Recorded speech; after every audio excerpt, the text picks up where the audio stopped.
C'est le journal sur Al24 News. Bonsoir à tous, merci d'être avec nous pour cette édition. Voici les titres. Une délégation américaine menée par l'adjoint secrétaire d'État pour l'Afrique du Nord entame une visite auprès de la partie sahraoui.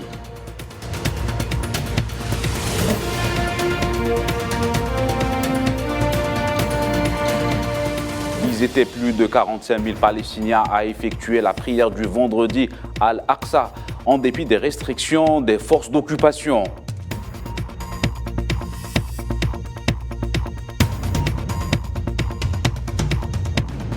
Le président turc Recep Tayyip Erdogan entame dès lundi une visite à Moscou dans l'objectif de relancer l'accord sur les céréales ukrainiennes.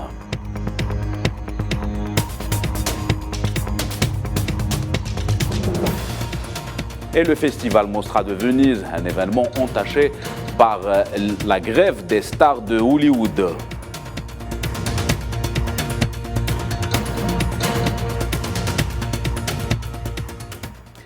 Voilà pour les titres. Bonsoir à tous. Une délégation américaine conduite par Joshua Harris, secrétaire d'État adjoint pour l'Afrique du Nord, entame dès ce vendredi une visite auprès de la partie sahraoui dans le cadre des efforts déployés pour relancer le processus de paix parrainé par l'Organisation des Nations Unies au Sahara occidental.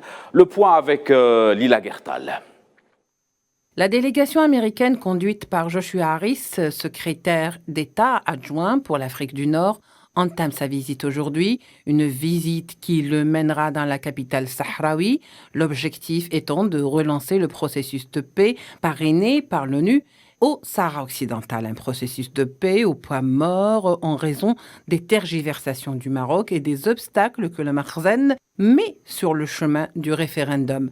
La délégation qui rencontrera le président sahraoui Ibrahim Ghali aura également l'occasion de voir plusieurs personnalités sahraouies et des femmes militantes. Pour sa part, le Front Polisario a affirmé sa pleine coopération avec les efforts de l'ONU et de l'Union africaine afin d'accélérer le processus de décolonisation au Sahara occidental et permettre ainsi au peuple sahraoui d'exercer son droit inaliénable à l'autodétermination et à l'indépendance conformément aux résolutions pertinentes de l'ONU. Cette visite était également une réponse pour le Maroc qui n'a eu de cesse de répéter que les États-Unis sont pour le plan de l'autonomie.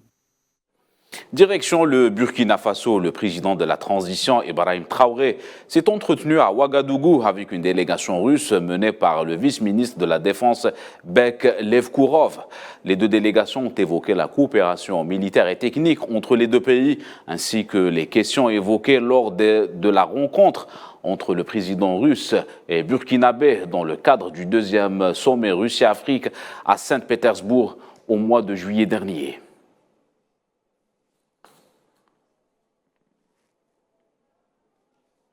On revient à la situation au Gabon. L'opposant Albert Ondo Ossa affirme que la prise du pouvoir par le CTRI était une révolution de palais qui maintient en place le système Bongo. À noter que le général Oligui Brice Nguema doit être intronisé comme président de la transition à partir de lundi prochain. Une révolution de palais. Oligui Nguema est le cousin d'Ali Bongo. Et la campagne, c'était 60 ans de Bongo, c'est trop. Les Bongo ont trouvé qu'il fallait mettre Ali Bongo de côté et poursuivre effectivement le système Bongo PDG. Et ils ont mis Oligui Nguema en avant. Derrière Oligui Nguema, nous savons qui est là. Donc c'est toujours le système Bongo. Et s'agissant des réactions, le secrétaire général des Nations Unies, Antonio Guterres, a évoqué les défis de gouvernance auxquels sont confrontés plusieurs pays dans le monde. Pour le diplomate onusien, seules les institutions démocratiques ont leur place dans les États. Many countries face deep-seated governance challenges. De nombreux pays font face à des défis de gouvernance profonde, mais des gouvernements militaires ne sont pas la solution. Ils aggravent les problèmes. Ils ne peuvent pas résoudre une crise. Ils ne peuvent que l'empirer. J'appelle tous les pays à rapidement mettre en place des institutions démocratiques crédibles et l'état de droit. Actualité continentale toujours, le président sénégalais Macky Sall a réitéré sa décision de ne pas se présenter à l'élection présidentielle du mois de février 2024, conformément à son engagement préalable. Une déclaration faite lors d'un déplacement dans la ville de Touba, à l'est de la capitale Dakar. Au pouvoir depuis 2012 et réélu en 2019, Macky Sall avait occupé plusieurs postes de la haute fonction comme Premier ministre et président de l'Assemblée nationale.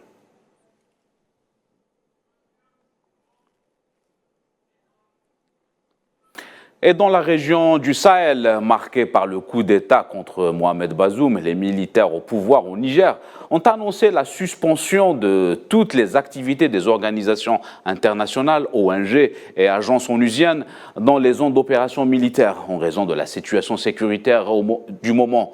Suite à cette décision, les Nations Unies ont annoncé vendredi vouloir prendre contact avec Niamey, selon la porte-parole de l'ONU à Genève, Alexandra Vellucci.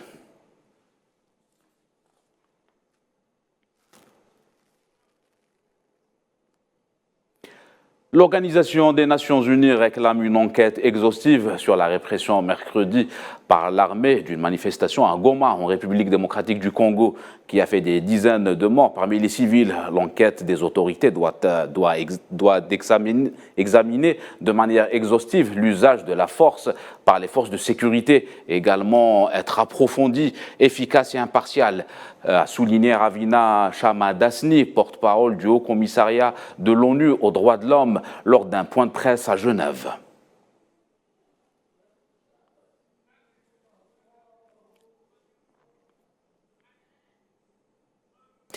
Et l'actualité dans cette édition, c'est aussi au Liban, en déplacement à Beyrouth. Le ministre iranien des Affaires étrangères, Hossein Amir Abdullahian, a affirmé que les dirigeants libanais ont les compétences nécessaires pour se mettre d'accord sur la nomination d'un futur président du Liban.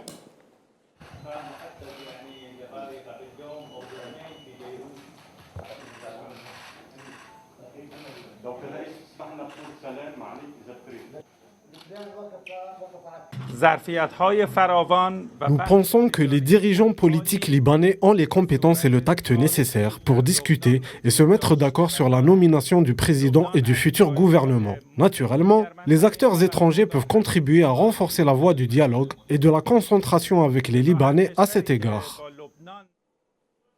Dans les territoires occupés de la Palestine, un jeune Palestinien est tombé en martyr après avoir succombé à ses blessures lorsque des soldats de l'occupation l'ont ciblé lors d'une opération d'incursion dans la ville de Al-Aqaba en Cisjordanie.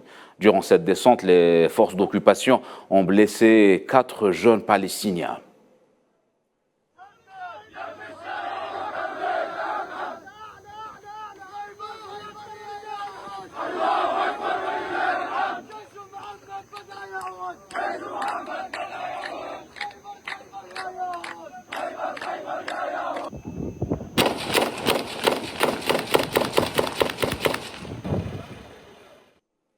Nous vous le disons en titre, des dizaines de milliers de Palestiniens ont accompli la prière du vendredi à la mosquée Al-Aqsa, et ce en dépit des mesures de restriction imposées par les forces d'occupation dans la vieille ville Al-Quds. Le département des affaires religieuses a estimé qu'environ 45 000 fidèles ont effectué la prière à l'intérieur de la mosquée Al-Aqsa, et les esplanades de la mosquée étaient remplies de fidèles venus du gouvernorat de Cisjordanie, y compris Al-Quds occupé.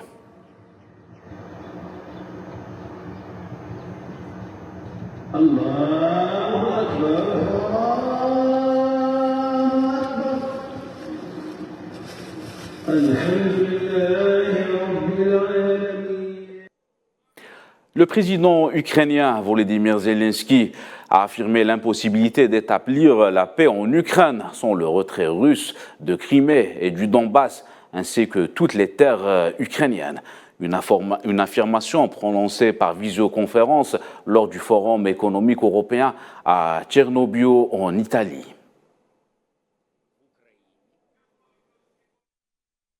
На всьому європейському просторі не буде. Conflit en Ukraine toujours, la défense russe affirme avoir pris le contrôle sur des positions près de Kupiansk. Selon le porte-parole du ministère Igor Konashenkov, il s'agit de positions clés sur les hauteurs de la région. La même source a indiqué avoir détruit des véhicules blindés et des pièces d'artillerie de campagne.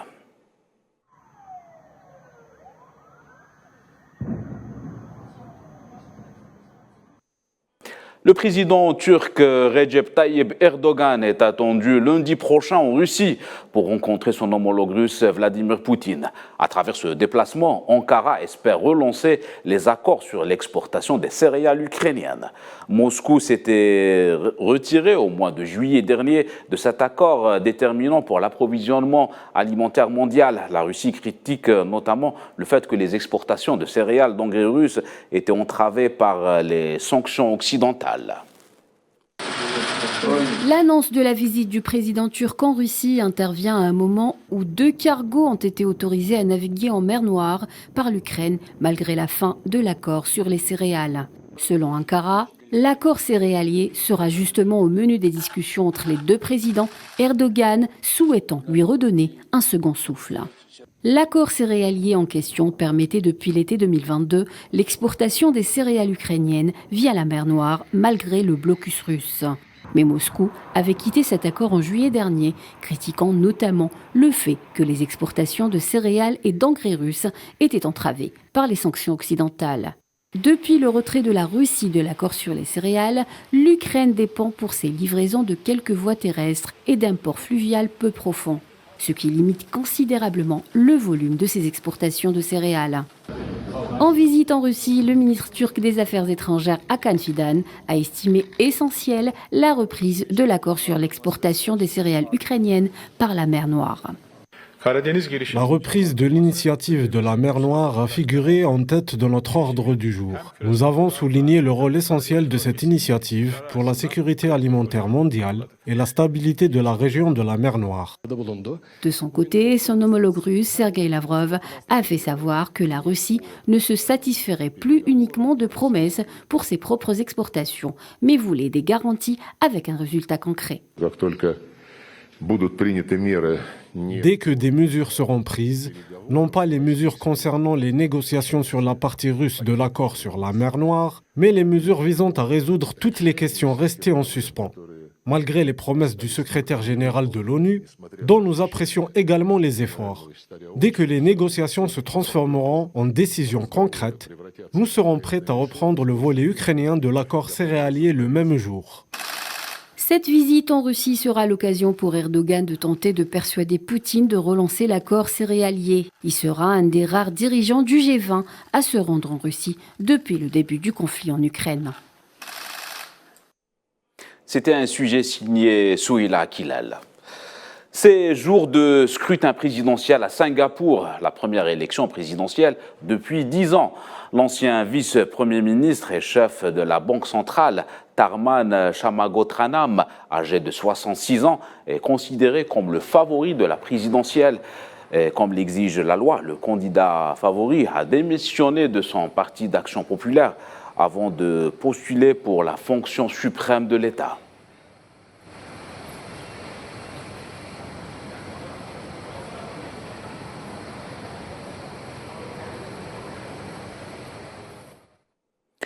La Chine et la Thaïlande procèdent à des manœuvres militaires jointes sous l'appellation de Blue Streak 2023, et ce dans le golfe de Thaïlande. Selon une annonce faite par le ministère chinois de la Défense, le porte-parole du ministère, Qiu Quan, a expliqué que la formation couvrira les tactiques de tireurs d'élite et la survie dans la jungle, ainsi que la recherche et les sauvetages en mer.